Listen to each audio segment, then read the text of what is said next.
Hi, it's Patrick Hutzel from IntensiveCareHotline.com with another quick tip for families in intensive care. Today is more a bit of a case study rather than a tip, but I'm sure you'll get the moral of the story anyway. So we've been working with a client in the last few weeks who had their mum in ICU. Initially, the family reached out basically saying, that tomorrow at 3 o'clock or whatever time they told us, they wanted to take their mother off life support in ICU and basically let her die. We at the time successfully intervened and put a stop to that, like we always do. And then the lady or the client's mother ended up in LTAC again. That wasn't definitely with our advice. We advised against that, but it happened nevertheless because we had no contact with the client for a while. But then the client reached out again, but at that stage it was almost too late. And it goes to show once again that the biggest challenge for families in intensive care is simply that they don't know what they don't know. They don't know what to look for. They don't know what questions to ask. They don't know their rights, and they don't know how to manage doctors and nurses in intensive care. But without further ado, I just want to read out an email from a client so you can get the gist what happened after we successfully intervened and put a stop to letting the hospital withdraw treatment and basically kill this lady. Hi Patrick, I'd just like to give you a brief update on my mom's situation. Since we last spoke, mom has had a few more ups and downs. Getting my sister to understand that the hospital didn't have good intentions for my mom proved harder than I realized. I suppose she was in denial, but everything I had warned her of, she had to find out the hard way at my mother's expense. For example, after we spoke about the unlawfulness and having the nurse over here, that conversation had changed. The direction of the ICU staff and began to see a change. Mum started to receive better care and started to show signs of improvement while she was still at, and I'm not going to name the name of the hospital. My sister and the doctor had decided on an early surgery, a tracheostomy. Now, I just want to repeat that because that's when the family first hired me, when the ICU wanted to literally kill their mother, when we successfully intervened by making not only our client aware of their rights, but also making the hospital aware of their responsibility, and that withdrawing life support and potentially killing this lady would be unlawful.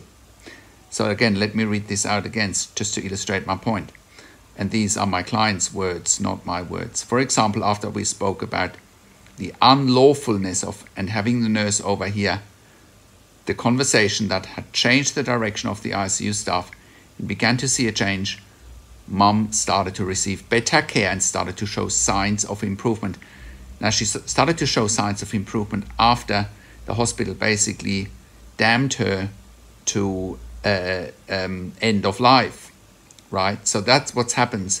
That's what can happen when you have a professional advocate for you and for your family member who understands intensive care just as well as ICU teams do. I was against the tracheostomy surgery for a couple of reasons during my mother's care. They had gone so far as to remove her off the fluids, and without my sister's approval had put her on hospice. This resulted in my mum becoming very ill, showing signs of dehydration and just overall failing organs. Well, this is a massive issue, generally speaking, that, when some people are placed on hospice, they stop nutrition and they stop fluids. And again, that could be perceived as unlawful, could be perceived as euthanasia or as murder even. That's when we had you intervene, and at the moment, that's when the doctor had placed her back on fluids, and 3 days later she was in much better spirits. She was beginning to communicate well, be very alert, smile, even laugh. The very next day is when they decided to do the tracheostomy without allowing my mum to recover and at least spend a day catching up on fluids. I was also against this because I didn't feel like it was a good idea to perform the surgery in this particular hospital, considering the possible complications and the unstableness overall. At that stage, we advised not necessarily to do a tracheostomy, but to push for extubation if that was possible at all. Because we could already see that with a tracheostomy, the ICU would want to push this lady out to LTAC as quickly as possible. So the client continues, against my advice, they performed the surgery, and just like I suspected, the hospital wanted to transfer her to an LTAC facility. Upon arrival at this new LTAC facility, my mother wasn't even there for 36 hours before she took a downward spiral very quickly, to the point where she was rushed to another ICU where she is now residing. So I have made a video a few weeks, maybe even a few months ago, where I said, second admission to LTAC, the madness continues, something to that effect with that title. You can already see that when someone goes to LTAC for the first time, it's madness, because like I always say, patients bounce back to ICU very quickly because they're simply not equipped at LTAC to look after critically ill patients, and yet that's what's happening all the time. Again, this is unique for our US audience. LTACs only really exist in the US, they don't exist in other countries, and it's simply dangerous that critically ill patients, that wanted, where the ICU wanted to place them on hospice, are now being sent to LTAC. LTACs are the better version of a nursing home, if that, and it just goes to show that what I've been saying for many years is unfortunately accurate, that patients bounce back into ICU in no time. Now, the conversation went on over the next few days with this particular client. Unfortunately, her mother passed away in ICU in the last few days. And it's extremely sad, because we believe this could have been avoided if the first ICU would have done the right things, not dehydrating this lady in order to move her towards end of life.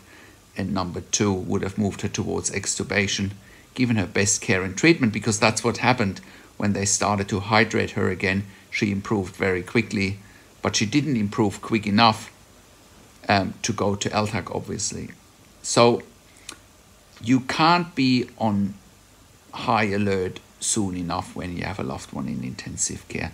If you don't find out what's really happening, if you don't get that crucial second opinion, you're literally having your loved one's life in your hand, and you need to do your own research from day one.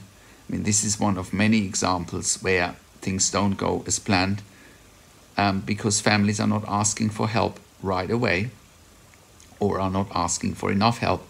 And, and when you do get help, I can tell you what can happen in the best case scenario.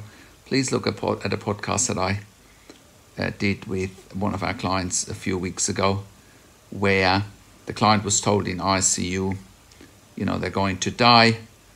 They won't have any quality of life if they do survive, but they're going to die anyway. Again, we successfully intervened at the time, advocated for the client for a tracheostomy, which wasn't even given as an option to the family. In that situation, the tracheostomy was the right thing to do. And the client, lo and behold, survived and was happy to be a guest on my podcast to share his story and to share his family's story. So I'll put a link below this video to that podcast. Now, if you have a loved one in intensive care, go to intensivecarehotline.com, call us on one of the numbers on the top of the website, on the top of our website, or simply call us on one of the numbers on the top of our website, or simply send us an email to support@intensivecarehotline.com with your questions. Also, have a look at our membership for families in intensive care at intensivecaresupport.org. There you have access to me and my team 24 hours a day in a membership area and via email. And we answer all questions intensive care related. If you need a medical record review, please contact us as well. We review medical records in ICU in real time, so you can have a second opinion in real time, and you can have the medical jargon broken down into layman's terms by experts. And if you need a medical record review after intensive care, if you have unanswered questions, if you need closure, or if you're simply looking whether there has been medical negligence or not, we can help you with that as well. Now, thank you so much for watching. Subscribe to my YouTube channel for regular updates for families in intensive care. Click the like button, click the notification bell, share the video with your friends and families, and comment below what questions and insights you have from this video and what you want to see next. Thank you so much for watching. This is Patrick Hutzel from intensivecarehotline.com, and I will talk to you in a few days. Take care.